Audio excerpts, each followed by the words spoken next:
ഞങ്ങൾക്ക് മറുപടി അർഹിക്കുന്നില്ല. കാരണം അവർ താങ്കൾ ചോദിച്ചതുകൊണ്ട് ഞാൻ പറയുകയാണ്, BJPയുടെ ഫണ്ട് ഉപയോഗിച്ച് തന്നെയാണ് അത് പോകുന്നത്. കോർപ്പറേഷൻ്റെ ഒരു ഫണ്ട് ഉപയോഗിച്ച് പോകുന്നില്ല.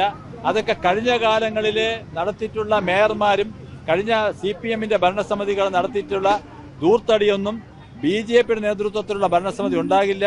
മേയറുടെ നേതൃത്വത്തിൽ പോയിട്ടുള്ളത്, BJPയുടെ സംസ്ഥാന അധ്യക്ഷന്റെ നേതൃത്വത്തിൽ പോകാൻ പോകുന്നത്, ഇത് BJPയുടെ പരിപാടിയാണ്. BJPയുടെ ഫണ്ട് ഉപയോഗിച്ച് പോകുന്നതാണ്. ഈ നാടിൻ്റെ വികസനത്തിന് വേണ്ടി പ്രധാനമന്ത്രി അടക്കമുള്ള കേന്ദ്രമന്ത്രിമാരുമായി ചർച്ച ചെയ്യാനാണ്, നാടിന് വേണ്ടി പോകുന്നതാണ്. ഇത് BJPക്ക് വേണ്ടി മാത്രം പോകുന്നതല്ല. ഈ തിരുവനന്തപുരം നഗരത്തിൻ്റെ വികസനവുമായി ബന്ധപ്പെട്ടുള്ള ഒട്ടേറെ ചർച്ചകൾ അവിടെ നടക്കും. കേന്ദ്രമന്ത്രിമാരായിട്ടും ആരാധനായ പ്രധാനമന്ത്രിയുടെ വസതിയിൽ വെച്ചൊക്കെ നടക്കുന്നത് ഈ നാടിൻ്റെ ഗുണകരമായിട്ടുള്ള തീരുമാനം എടുക്കുന്ന യോഗങ്ങളാണ്. അതിനെ കോർപ്പറേഷൻ്റെ ഫണ്ട് ഉപയോഗിക്കേണ്ട കാര്യമില്ല. BJPയുടെ ഫണ്ട് ഉപയോഗിച്ച് തന്നെ പോകുന്നു. ഞാനും ഇത് അറിഞ്ഞു. ഇതൊക്കെ CPMന്റെയും മറ്റ് പാർട്ടിയുടെയും BJP എതിർക്കുന്നവരുടെയൊക്കെ ഇത് ശരിക്കും പറഞ്ഞാൽ അവർ മൂഢസ്വർഗത്തിൽ ജീവിക്കുന്നു എന്ന് മാത്രമേ എനിക്ക് കാണൂ. ഇത് വിഡ്ഢികളുടെ ലോകത്താണ് അവർ നിൽക്കുന്നത്.